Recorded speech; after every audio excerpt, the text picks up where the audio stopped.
franchement, ça à refaire parce qu'elle est vraiment très très bonne.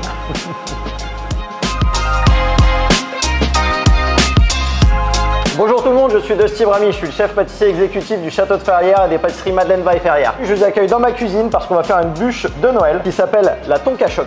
On va commencer par le biscuit chocolat moelleux et je vais commencer par faire fondre mon chocolat au bain-marie. Alors au bain-marie, il n'y a pas forcément de risque de brûler le chocolat pour la bonne et simple raison qu'un bain-marie, si on le fait bien, c'est la vapeur d'eau à ébullition qui fait chauffer notre bol. On sait que l'eau elle est à ébullition à partir de 100 degrés et là, si le bol est en contact de l'eau, ça risque de brûler. Une fois que notre chocolat est bien fondu, on va venir y mettre le beurre, il va fondre gentiment dedans et puis après on l'utilisera sur la fin de la recette. On va prendre une cuve de batteur pour pouvoir mélanger plus facilement et on va y mettre les œufs avec la crème, la pâte d'amande et la poudre d'amande. Tout ça avec le feu au batteur. Une fois que notre mélange sera bien homogène et bien monté, l'étape suivante, ce sera de faire monter les blancs d'œufs serrés au sucre et après on mélangera ces deux masses et on y incorporera le chocolat avec le beurre. Maintenant on va monter les blancs d'œufs et j'ai opté pour les monter à la main, tout simplement parce que la quantité est tellement petite que dans un batteur de maison ça peut être difficile. Donc après il faut avoir un petit peu de force on va dire et savoir-faire, hein, mais bon ça se fait quand même. Et si vous avez éventuellement aussi, vous savez, les petits fouets électriques qui peuvent se faire comme on a à la maison, ça marche parfaitement, on n'est pas obligé d'avoir un batteur. Le top du top en fait pour bien réussir à monter des blancs en neige, c'est de les avoir à température ambiante. Parce que en gros, ça va monter beaucoup plus vite, on va avoir une incorporation d'air qui sera plus facile qu'avec des blancs d'œufs qui sortent du frigo. Quand j'étais jeune, on disait que j'étais un batteur humain, hein, c'est pour ça. On sait qu'un blanc d'œuf est bien monté pour faire un biscuit. Au moment où on a le bec d'oiseau.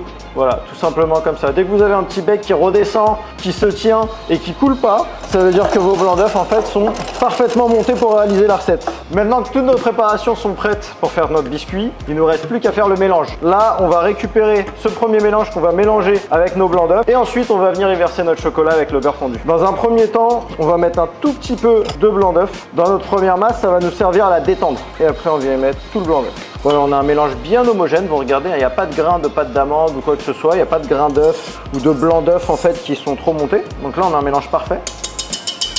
Et maintenant à la maryse, on vient rajouter le chocolat. Là notre biscuit est prêt, on va pouvoir le pocher dans le moule. Donc là, on va prendre une poche. On va l'ouvrir, pour ouvrir une poche c'est tout simple. On met notre main à l'intérieur. On vient appuyer un petit peu avec notre seconde main et on vient ouvrir, voilà, tout simplement comme ça. C'est super important de laisser beaucoup de marge ici parce qu'en fait, quand vous allez remplir votre poche, ça évite que ça soit sale sur toute l'extrémité de la poche et comme ça, vous en mettez pas partout sur vos mains en fait quand vous voulez pocher. Et de surtout pas la remplir à fond parce que si vous la remplissez à fond, vous allez avoir la crème qui va déborder ou le biscuit, peu importe, hein, et ça va être dérangeant et vous allez en avoir plein partout sur vous. Donc là, hop, je mets mon biscuit, voilà. Je viens racler avec mes doigts ici en fait, hein, vous voyez, toute l'extrémité reste vraiment très propre. Je chasse l'air, voilà, et à partir de maintenant, je vais pouvoir ouvrir ma poche. Moi j'aime bien couper les deux petites extrémités ici qui peuvent nous gêner en fait, ça nous permet d'avoir un pochage vraiment parfait. Moi j'ai une petite technique pour tenir notre poche. J'utilise ma première main pour vraiment venir étrangler en fait au niveau de ma masse qui est à l'intérieur. Je viens tourner sur mon premier doigt, j'appuie et en fait j'appuie avec ces trois doigts là. C'est ces trois doigts en fait qui vous donnent la pression et votre autre main elle vous sert juste à guider tout simplement. Vous appuyez avec ces trois doigts là et cette main elle vous sert à guider. Et en fait vous allez toujours avoir un pochage parfait et qui sera contrôlé. Mon biscuit est prêt, je le tapote un peu. Vous voyez, j'ai même pas besoin de le lisser. Et la direction le four, 165 degrés pendant 10 à 12 minutes selon vos fours. On sort notre biscuit. Le biscuit est cuit, il est encore chaud, alors on fait attention de ne pas se brûler. On laisse refroidir à température ambiante et dès qu'on peut, on le met au congélateur. Comme ça, on va pouvoir le démouler très facilement. On passe maintenant à la deuxième étape de notre recette. On va faire le croustillant praliné feuilletine. Moi, ça, c'est un truc que j'adore. Je le mange à la petite cuillère. Vous allez voir, c'est super simple. Donc là, en fait, on a un chocolat Givara. On va le mettre à fondre. Et après, on va utiliser, vous savez, les biscuits dentelle un peu. Et de la pâte de noisette et du praliné noisette Valrhona. Une fois que le chocolat est fondu, on va venir y rajouter le praliné. Donc c'est du praliné Valrhona 50% amande noisette. Après avoir mis le praliné noisette, on va y mettre la pâte de noisette. On vient commencer à mélanger. Et on va venir y rajouter le biscuit dentelle. Alors le top du top, pour éviter que tous les petits biscuits s'écrasent de trop, il faut mélanger de l'intérieur vers l'extérieur. Voilà, avec un mouvement circulaire comme ça. N'en mangez pas trop parce qu'il n'y en aura pas assez pour la recette.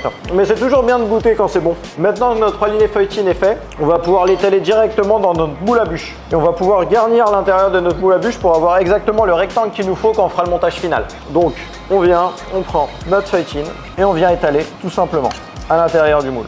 Alors pour moi, le praliné feuilletine, il apporte toute la gourmandise dans la recette. Moi, j'adore ça. J'en mangerai là, mais je vais faire attention à ma ligne. Mais ça apporte du croustillant, ça apporte vraiment de la gourmandise. La touche de praliné va bien se marier avec la vanille, la fève de tonka et le chocolat. Et le petit croustillant comme ça là qui croque sous la dent. Une fois que vous avez étalé, avant que ça prenne, on vient y mettre juste un petit coup de couteau. C'est juste pour décoller les parois du moule. Et voilà.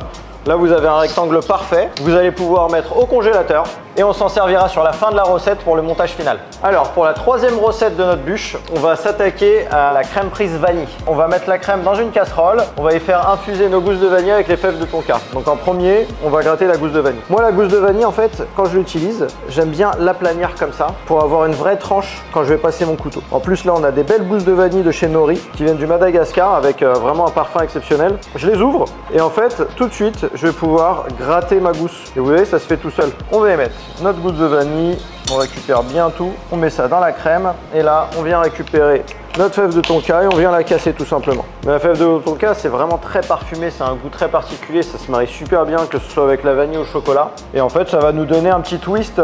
Pendant que ça infuse, nous ce qu'on va faire, c'est qu'on va récupérer nos jaunes d'œufs et notre sucre et on va les blanchir. Là, vous pouvez aussi prendre le batteur, hein. Mais moi j'aime bien faire ça à la main parce que ça me permet de faire de l'exercice en même temps. On sait que le mélange jaune et sucre est bien fait, en fait, quand l'appareil a un petit peu augmenté, un peu pris de volume et a bien blanchi. Vous voyez, un jaune d'œuf c'est très jaune. Là, ça a commencé à blanchir. Il n'y a pas de grain de sucre en fait qui est encore apparent. Tout est bien dissous. Donc là, on sait vraiment que notre mélange est parfait. Voilà, après 30 minutes d'infusion, on va pouvoir chinoiser notre crème. Donc voilà, moi j'ai utilisé un chinois un peu en mode professionnel, mais à la maison vous pouvez prendre une petite passoire pour pouvoir chinoiser ça, hein. Ça marche aussi très bien. Là on appuie un maximum, c'est pour récupérer tous les petits grains de vanille et vraiment, vous voyez, dans tout ce qui reste là, il y a du goût à prendre. Une fois qu'on a chinoisé notre crème de notre infusion, on va la remettre sur le feu, on va la reporter à ébullition et en attendant, on va venir réhydrater notre gélatine et vous la laissez pendant une dizaine de minutes, voire une quinzaine de minutes. Le top c'est 30 minutes même. Donc là je vais réaliser une crème anglaise avec notre crème infusée. On vient y verser plus ou moins la moitié de notre crème, d'accord? Et on va revenir verser le tout à l'intérieur. C'est juste pour homogénéiser le mélange. Et c'est plus facile de mettre juste une partie que de tout verser. On revient sur le feu et on cuit comme une crème anglaise. Donc de préférence à la nappe. Nous, en professionnel, on cuit souvent au fouet parce qu'on a l'œil. Mais là, en fait, je vais vous montrer comment cuire à la nappe pour avoir une crème anglaise parfaite. Donc la cuisson à la nappe, hein, c'est souvent faire un 8 comme ça pour vraiment mélanger tous les rebords de la casserole pour pas que ça coagule. Le but du jeu, c'est pas d'avoir une omelette. Donc ce qu'on peut faire, c'est de temps en temps retirer notre casserole du feu et continuer à cuire parce que 80-82 degrés, on l'atteint assez vite. Faut pas qu'il y ait d'ébullition, très important. Donc la vraie technique quand on fait une cuisson à la nappe pour savoir si notre crème anglaise est cuite, c'est d'en mettre un petit peu sur notre maryse, de laisser couler et de faire un trait. Et si vous voyez que le trait reste net comme celui-là, ça veut dire que votre crème est cuite. Une fois que notre crème anglaise est cuite, on va y incorporer notre gélatine réhydratée. On va la laisser fondre. On peut utiliser un mixeur pour mixer le tout. On va mettre ça directement dans un cul de poule ou dans un bol, filmer au réfrigérateur jusqu'à demain et après on va pouvoir l'utiliser pour faire l'insert de notre bûche. Une fois que la crème prise a bien refroidi au réfrigérateur, là il est temps de la monter légèrement à l'aide de notre batteur.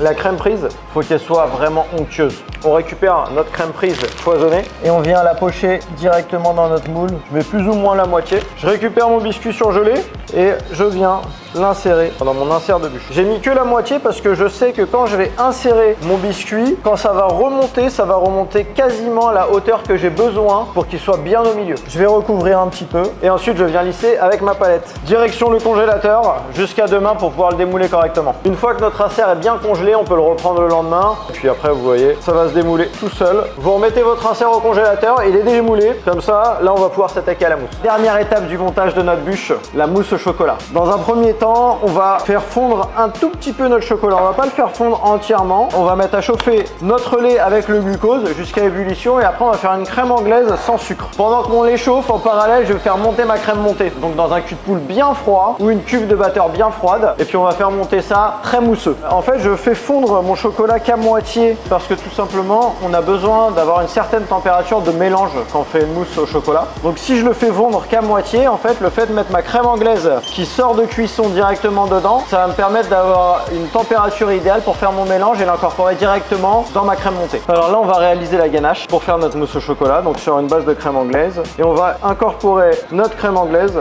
en 3 fois dans notre chocolat. Et en fait, on va faire ce qu'on appelle le noyau. Ça veut dire qu'on va mélanger en attendant que notre chocolat fonde et que ça fasse un noyau en fait un peu plus dense au milieu. Vous voyez là, on commence à avoir un noyau un peu plus dense au milieu. Et en fait, on va mélanger et incorporer notre liquide à notre chocolat. On va bien le mélanger jusqu'à ce que ça soit bien gras, bien compact. Et une fois qu'on est à là, en fait, faut pas s'affoler. Voilà, on a l'impression que c'est en train de trancher, mais non. On va venir y rajouter une nouvelle fois. Donc vous voyez là, on avait l'impression que ça tranchait au départ. Voilà, le chocolat fond gentiment. Plus je vais mettre de liquide, plus en fait ma ganache va devenir lisse. Vous voyez là le noyau, et vous voyez le côté un petit peu qui était tranché, au fur et à mesure, il commence à redevenir bien lisse. On vient mixer la ganache pour parfaire l'émulsion. Donc c'est pour avoir une stabilité complète sur notre ganache. Il faut éviter de mettre de l'air dans la ganache. Donc quand on mixe, on fait quand même attention.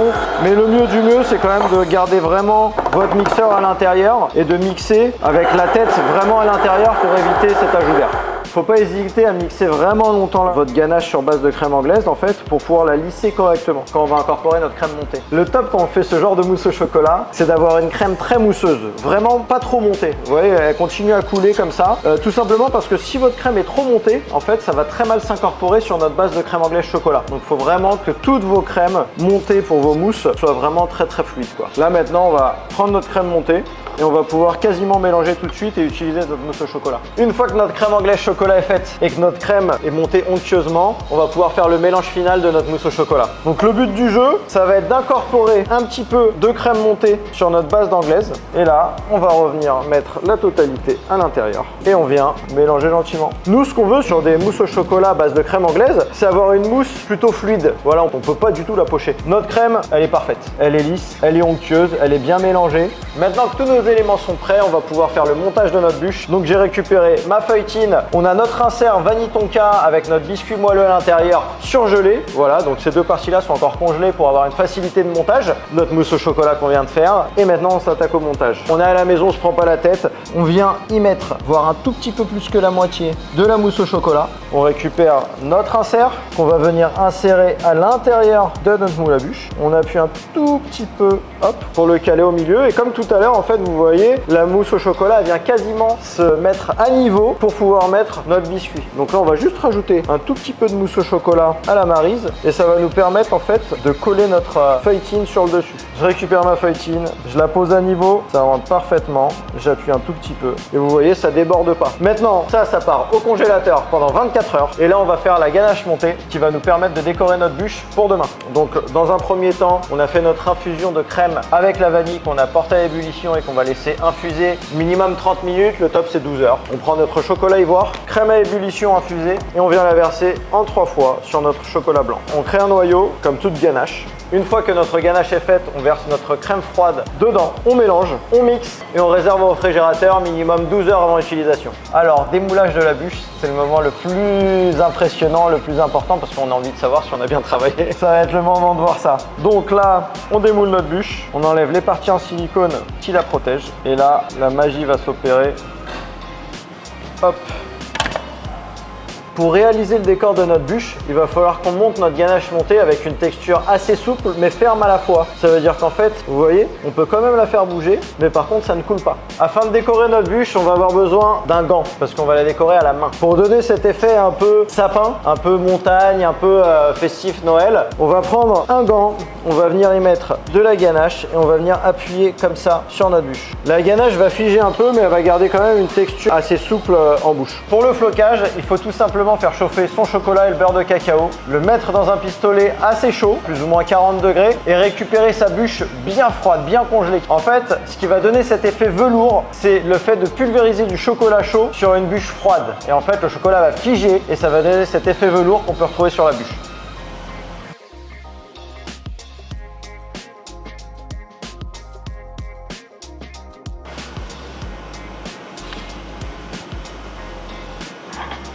Franchement, ça à refaire parce qu'elle est vraiment très bonne.